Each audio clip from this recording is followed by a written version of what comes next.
Halo teman-teman sahabat Wilip Online dimanapun berada, selamat sore dan selamat datang.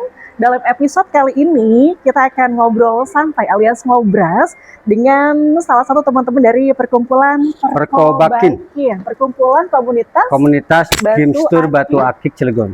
Masya Allah, Perkobakin ini merupakan salah satu tentunya perkumpulan seni yang melestarikan untuk seluruh batu-batu akik yang ada di kota Cilegon. Saya sore hari ini sudah dengan siapa? Kita kenalan dulu ya, Sobat Wilip. Halo Mas, selamat sore. Sore juga Mbak. Iya, dengan Bapak Dudi Prianto. Nama Dudi Prianto.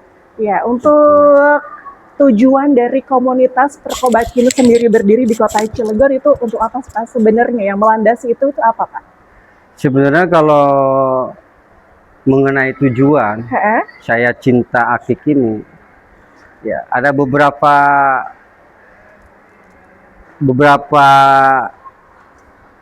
maksudnya beberapa tahap lah ya. Kalau saya katakan, karena ada yang orang memang senang karena memang senang hobi, koleksi gitu ya. ada yang memang mereka memang menjadikan batu-batu akik itu menjadi komersial, dijual ya untuk memenuhi atau dan sebagainya.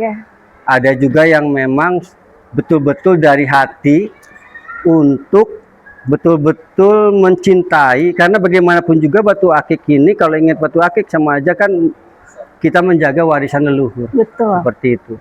Contoh aja di sini beberapa. Kayak ini kebetulan kami bikin, ini kan jasper dari Gunung Ciore. Oke, teman-teman bisa lihat. Ini besar, saya sengaja bikin. Kalau kita melihat batu jasper yang terbuat ini dari Gunung Ciore, berarti kan secara langsung kalau umpama di situ ada leluhur kita, mengajak kita untuk ingat kepada leluhur. Berikut juga ini Gunung Gede. Ya, ini fosil kelor Gunung Gede, Bojonegara. Ya, ini juga dari Argawana. Kalau kita melihat batu itu, otomatis juga kita kan mengajak hakikatnya kepada leluhur yang ada di situ. Secara langsung Allah menggerakkan kita untuk mendoakan mereka seperti itu. Ya, inilah keindahan, keunikan dari orang yang cinta. Bisa juga gila batu seperti itu ya. Gila batu ya tagline-nya ya. Seperti itu. Baik, Pak, tentunya komunitas Perkobakin ini kan memiliki rutinitas dalam komunitasnya, misalkan workshop, kontes, ataupun pameran batu akik. Ini konten-konten seperti ini biasanya dilakukan setiap tahun atau seperti apa, Pak? Sedikit mengulas tentang, sedikit saya menjelaskan tentang Perkobakin. Perkobakin ini sebenarnya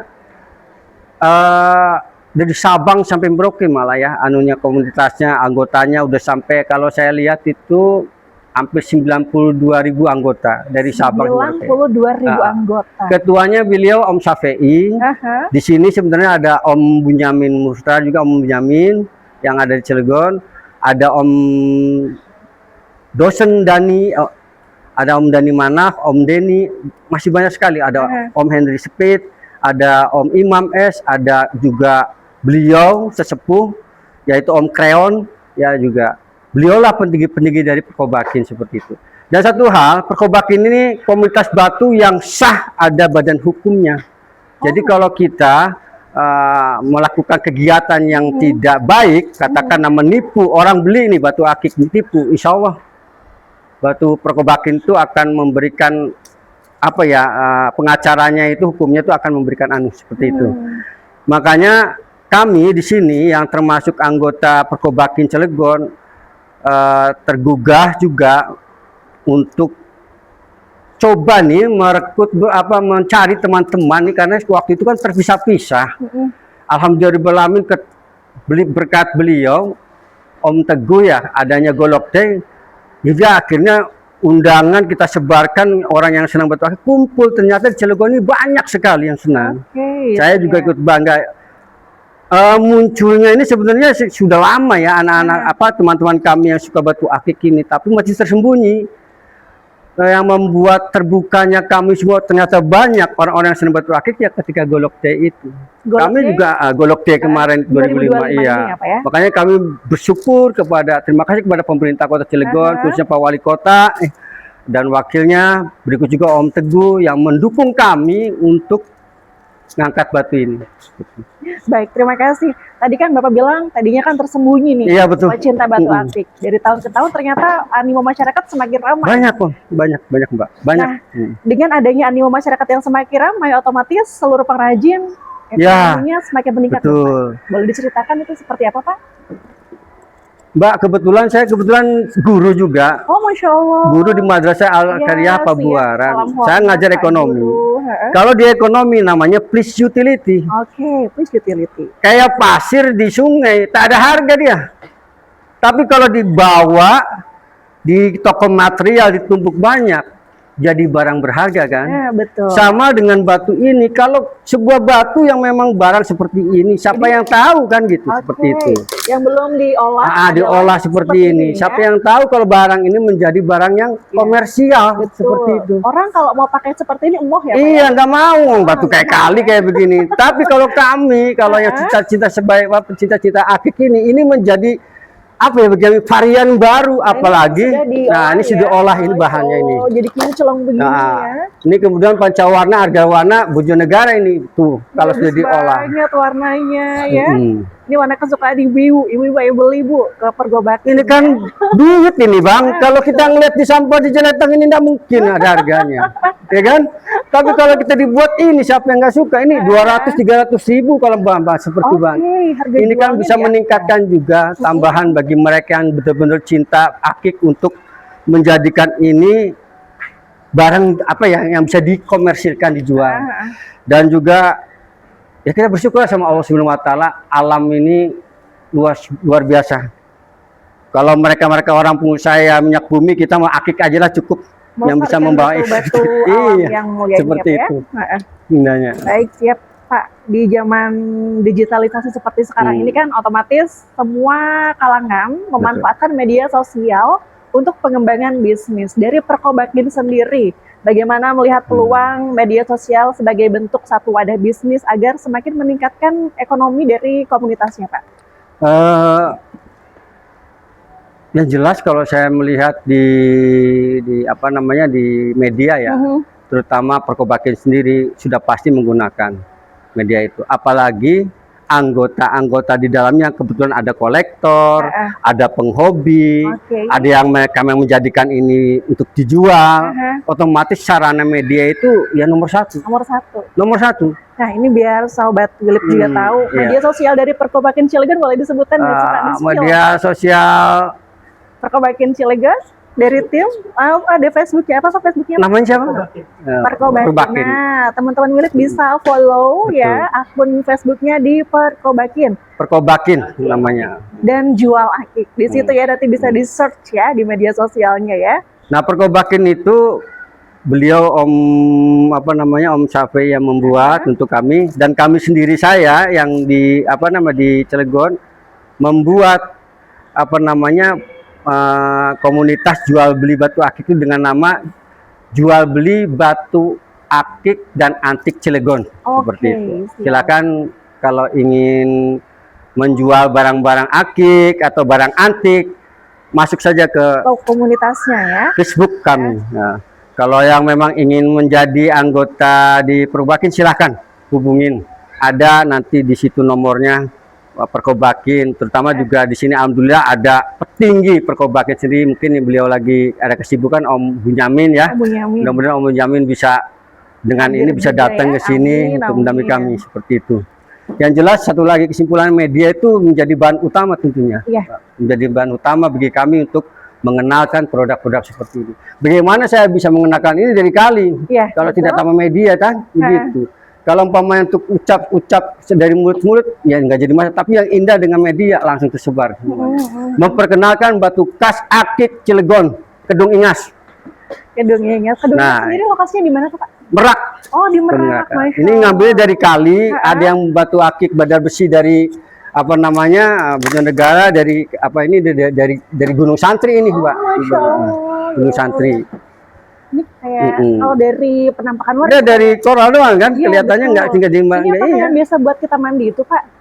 Betul itu. Ternyata dia memiliki, karena memang kandungan kita kan batu-batuannya kan karena dulu 1883 gunung Krakatau meletus, jadi terus yang jelas banyak sekali batu-batu vulkanik yang memiliki material di dalamnya itu magnet. Contoh-contoh mungkin kita bisa mengenakan beberapa batu-batu yang dari dari daerah lain seperti ini Badar Besi Semeru. Ini dari vulkanik Semeru kan? Masya Allah. Ini Badar Besi Sungai Dareh Aceh kan gitu. Sobat Philip ini bagus banget. Kayak virus hitam padahal Badar Besi seperti itu. Tapi kita ya merasa bangga karena saya punya temuan varian yang luar biasa yaitu Badar Besi. Itu varian apa Pak? Ini udah kayak makanan ternyata guys. Kalau ini varian baru dari beliau tokoh-tokoh di Sungai Dareh Aceh ya, ini Badar Besinya. Kalau ini Badar Besi Gunung Semeru dari Semeru kalau nggak salah Lumajang itu seperti itu. Siap. Oke, Sobat Philip, semakin seru pembahasan kita mengenai Perkobakin di sore hari ini, tapi kayaknya semakin seru lagi kita akan undang salah satu pengrajin untuk batu akik yang Rudy Harley. Namun kita ucapkan terima kasih dulu untuk Kak Dudi Prianto. Sama-sama. Terima kasih sudah berkenan hadir di podcast kami di sore hari ini. Perkobakin, solidaritas tanpa batas. Cilegon, solidaritas tanpa batas. Cilegon apa Pak? Juara. Oke, Sobat Philip Online, jika tadi kita sudah berbincang hangat bersama dengan Bapak Dudi Prianto, sekarang kita sudah kedatangan Kang Rudy Harley. Kang, selamat sore. Selamat sore, Mbak. Selamat datang di podcast kami. Di samping kita saat ini sudah banyak sekali ragam model batu akik. Mengapa Kang Rudy Harley memilih untuk menjadi pengrajin batu akik yang ada di Kota Cilegon? Kalau untuk jawaban sederhana sih mungkin takdir ya Bu ya. Tapi kalau untuk membahas tentang masalah kecintaan, memang saya dari dulu juga sangat suka sekali ya dengan batu akik karena banyak sekali filosofi-filosofi yang terkandung di dalam batu tersebut. Gitu. Jadi untuk mulai dari proses awal gitu, dari pembentukan sampai penghalusan dan juga untuk dijadikan seperti apa gitu. Jadi banyak makna atau filosofi yang terdapat di dalamnya yang bisa saya ambil gitu. Kang Rudy Harley sendiri sudah berapa lama menjadi pengrajin batu akik yang ada di Kota Cilegon, Kang? Kalau untuk waktu sih sekitar dari 2017 ya Mbak? 2017, berarti 3 tahun sebelum Corona ya? Ya, dari 2017 sampai sekarang juga masih. Sampai sekarang masih? Ya masih. Okay. Dari teman-teman, baik dari online, ada juga yang dari online ya, ada juga yang dari teman-teman yang datang untuk diberikan juga gitu. Kang Rudy Harley, kalau kita membahas mengenai pengrajin, tentu kan beliau yang menggunakan, kemudian recycle. Bagaimana proses dari pengrajinan batu akik itu sendiri? Dimulai dari mana sih Kang? Kita kan yang awam pasti pengen tahu kan lebih jauh mengenai para pengrajin batu akik ini. Kalau untuk tahap awal kita itu tidak asal untuk bikin ya Mbak ya, karena untuk menjadikan suatu batu akik itu kan ada beberapa batu yang ya kadar kekerasannya itu kan belum melebihi gitu Pak. Ada kapu-kapu yang harus kita buang dulu. Setelah kita halusan seperti ini baru kita pola gitu. Kita potong. Setelah kita potong baru kita pola mana yang akan kita jadikan untuk sebagai mata akik ataupun liontin seperti ini gitu. Berarti ditentukan dulu. Nah, ditentukan dulu gitu. Jadi kita lihat dulu agar baik dari motif ataupun kekerasannya itu bisa kita prediksi. Akan timbul akan timbul di seperti mana, ini gitu ya. Jadi nggak bisa asal kita bikin potong jadi nggak bisa gitu. Harus kita kupas dulu, kita lihat dulu gitu. Bahan-bahannya itu seperti apa gitu kekerasannya. Ya, Kang Rudy Harley, satu batu akik seperti ini menghabiskan waktu berapa lama untuk diolah begitu ya? Ya, kalau untuk pertama kali sih saya untuk bikin mata akik seperti ini mungkin 2 jam sampai 3 jam aja Bu ya. Cukup cepat juga ya. 2 jam sampai 3 jam. Tapi sekarang karena ada pepatah terbiasa gitu, sudah biasa, jadi bisa menjadikan satu mata akik itu bisa jadi 1 jam. Ya, bisa karena terbiasa seperti itu ya. 1 jam. 1 jam insya Allah bisa. Masya Allah keren ya. Kan itu juga tergantung misalkan kalau untuk seperti ini kan bisa nyampe 2 hari ini. Yang sebesar ini. Maaf ini berat ini.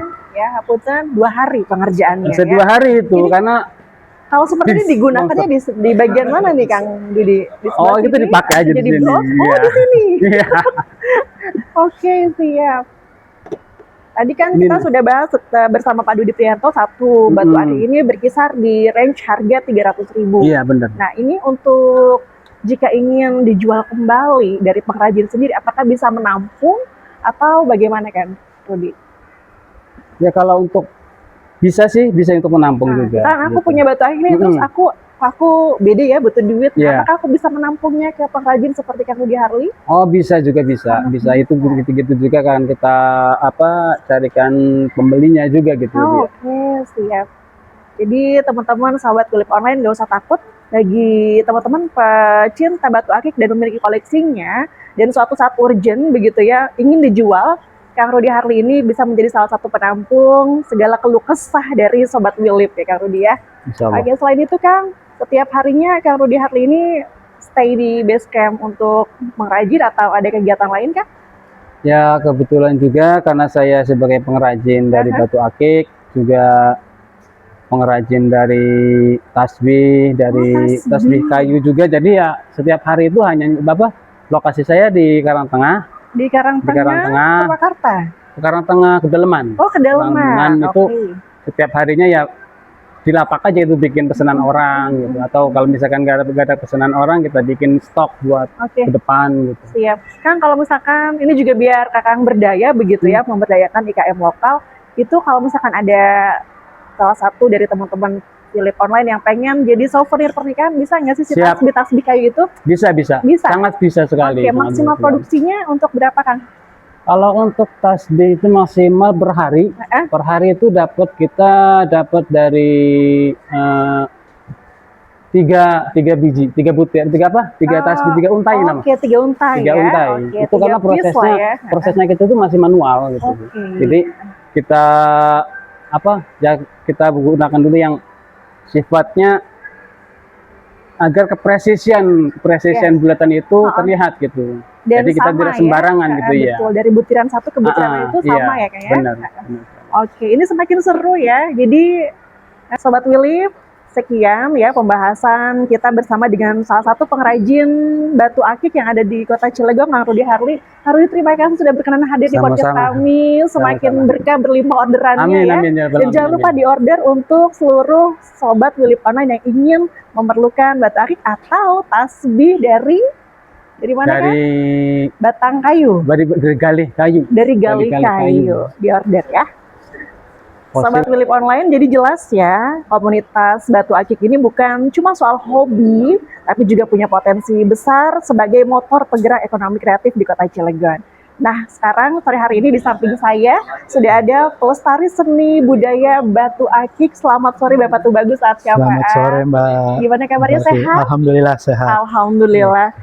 Untuk ketika kita berbicara mengenai batu akik, dari tahun berapa Bapak Tubagus saat syafaat menjadi pelestari budaya batu akik dan kenapa batu akik yang dipilih begitu ya Pak ya? Ya, baik, terima kasih. Alhamdulillah, saya sebetulnya dari kecil sudah senang batu karena di keluarga saya dari TK pun saya sudah pakai batu, tapi waktu itu batu-batu permata ya dari orang tua. Dari orang tua. Kemudian dari situ saya senang. Dan juga ya akhirnya dari remaja sampai sekarang saya menggunakan batu-batu. Semua batu akik saya pernah gunakan gitu ya. Oke, siap.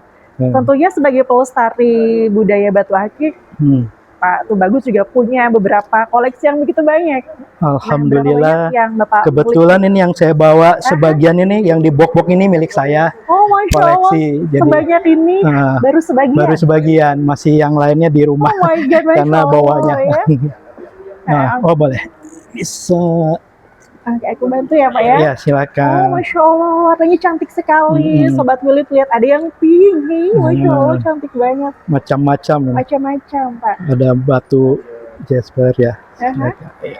Ini dari sekian banyak yang Bapak Tubagus bawa, ini yang mana yang memiliki nilai daya jual yang lebih tinggi daripada batu-batu yang lain Pak? Mungkin yang ini ya. Oh, yang karena mana, udah bannya pun saya bedakan menggunakan ban perak. Oke.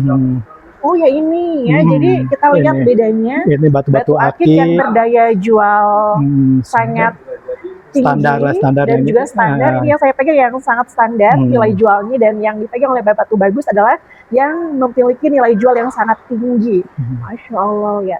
Ini untuk harga sendiri untuk yang nilai jualnya tinggi di angka berapa tuh Pak? Saya kalau saya karena ini ya, jadi kurang harga-harga tuh saya tidak terlalu dipikirkan gitu. Seperti Jadi itu. yang kalau suka kita ambil Ada gitu, yang cocok, ada cocok ambil ambil gitu gitu ya. Kayak kecubung, ini kan batu kecubung, Siap. kemudian jamrut, ini kan batu-batu kelas semua ya. Sini Setiap sitrin, warna ini memiliki namanya sendiri. nama-nama ya. Sobat Philip, ya. Ini Yang kalimaya gitu kan. ini Ya. bedanya kalimaya dengan jamrut apa Pak? Di warna hijaunya atau Di bagaimana Pak? di tadi perbedaannya dia dari bahannya juga, dari bahan-bahannya gitu, dan tempat ya, bahan dan tempat gitu kan. Kalau jamrut kan daerah mana gitu, kalau kalimaya kan Banten gitu Iya, kan. dan warnanya juga Warna-warnanya juga sangat berbeda. mencolok perbedaannya Ya, ya Pak Tubagus kecubung ya. juga ada tempat-tempatnya sih masing-masing daerah. Sebagai pelestari budaya dari Batu Akik, sudah sampai kancah mana Bapak memperkenalkan budaya Batu Akik ini? Khususnya di saya Indonesia ya? Di Indonesia. Ya saya sih sudah dari lama ya. Dari ya kalau misalkan ada event di daerah luar ya saya suka ikut dengan teman-teman aja, ada di misalkan di Bandung, di Jogja, di mana info kita ikut nonton aja sih gitu. Kalau ada yang seneng ya kita beli, kalau enggak ya kita nonton aja. Oke, siap. Paling jauh kemana Pak event yang pernah diikuti Pak? Masih belum jauh sih, masih Jakarta, Bandung aja sih. Oke, masih di Pulau Jawa Pulau ya? Jawa aja ya. Oke, Bapak untuk Batu Akik sendiri, ini kan tentu memiliki perawatan khusus ya. Tipsnya untuk Sobat Philip Online yang punya koleksi Batu Akik agar awet, bertahan lama, dan warnanya juga selalu in begitu ya, selalu bagus seperti awal beli. Itu bagaimana Pak tipsnya Pak? Bisa diberikan informasinya? Tipsnya sih, kalau untuk bahan-bahan yang biasa sih kita gosok biasa aja, dilap pakai minyak biasa. Tapi kalau untuk yang perak mungkin kemarin saya juga, kalau biasanya sih di tukang peraknya ya saya minta dibersihkan, tapi pakai air panas dengan sunlight juga bisa direndam beberapa menit, kemudian kita lap. Dengan memelihara emas begitu ya Pak? Ya betul, seperti itu juga. Jadi nanti kemudian kita ditutup karena kalau dengan udara luar juga langsung korosif juga ya kalau ini dengan udara. Kalau ditutup dia akan bersih terus sih gitu. Oke, siap. Wah, ini semakin menarik ya. Jadi merawat Batu Akik ini agar warnanya semakin bagus dari tahun ke tahun. Ini sama dengan merawat emas, yaitu cukup dengan sunlight dan juga tentunya air hangat seperti itu ya Pak ya. Betul Mbak. Baik. Untuk Batu Akik sendiri Pak, setiap tahun itu ada kenaikan harga atau fluktuatif? Seperti apa Pak? Iya sih, kalau untuk ininya ketika booming aja sih ya. Kalau yang untuk yang standar sih sesama pecinta batu baru ngerti harga gitu. Kalau untuk yang kurang ya tadi seperti Pak Dudi jelaskan, kalau beli bahan pasir gitu kan di kali masih murah, kalau udah masuk toko harganya mahal gitu. Sudah berbeda ya. Itu pun sama juga. Ini juga kalau masih sesama pencinta batu paling hanya sekitar 300-500, tapi kalau udah sama kolektor bisa sampai puluhan juta ataupun ratusan juta gitu kan. Baik. Pak Tubagus, sudahkah memiliki langkah berkolaborasi dengan pemerintah mengenai Batu Akik ini? Nah, kebetulan saat ini ya dengan acara momen ini saya alhamdulillah dengan Pak Teguh, dibantu Pak Teguh. Nah, ini teman-teman saya kumpulkan semua untuk mengikuti event-event ya, acara-acara besar di Kota Cilegon supaya terkenal, Perkobakin keangkat, dan juga teman-teman yang tadinya masih penghasilannya masih kurang gitu bisa kita angkat untuk mengikuti jual beli di Perkobakin ini. Baik, gitu. karena semakin banyak Batu Akik yang diproduksi, otomatis ekonomi dari seluruh pengrajin akan terangkat seperti itu ya Pak ya. Baik, kemudian pesan apa yang ingin Bapak Tubagus sampaikan kepada masyarakat Cilegon agar pelestarian dari Batu Akik ini tetap terjaga Pak? Ini kiat-kiatnya apa gimana? Iya, pesannya untuk untuk warga Cilegon. Kalau untuk pecinta Batu Akik tidak akan punah. Dari kecil saya sampai dengan sekarang Batu Akik masih tetap berjaya. Masya Allah. Jadi jangan khawatir ya, siapapun Sobat Philip yang memiliki koleksi Batu Akik ini tidak akan pernah usang dimakan zaman. Long lasting ya Pak ya. Betul. Baik, terima kasih Pak Tubagus atas informasi yang sangat bermanfaat sama-sama mengenai Batu Akik di sore hari ini. Dan tentunya saya mengucapkan terima kasih karena sudah berkenan mampir ke podcast kami. Terima Sehat selalu. kasih. Saya juga Dan mengucapkan sampai terima bertemu di kasih. kesempatan yang Amin, selanjutnya. amin. Terima kasih.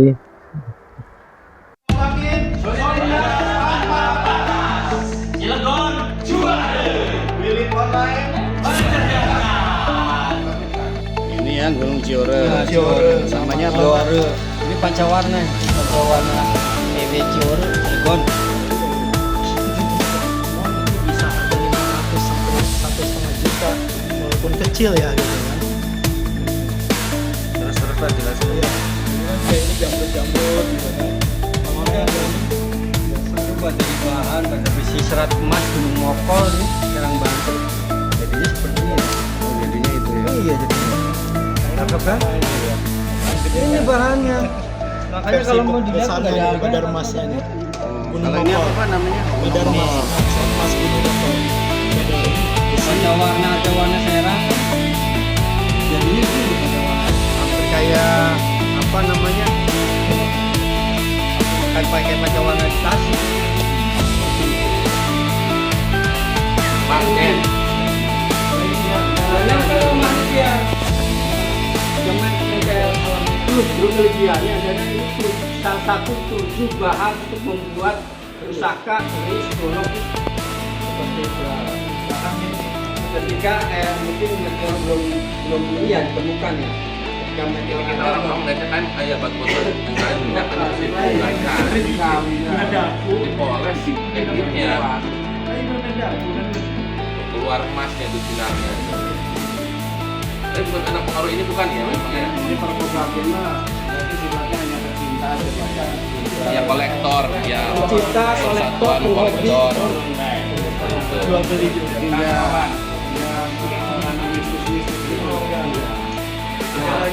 Makanya saya bilang tadi orang-orang suka batu ada dua om. Satu terus kan suka keindahan, menunjukkan cantikan. Yang kedua orang yang suka di jalannya memang memiliki energinya itu bagaimana energi. Maka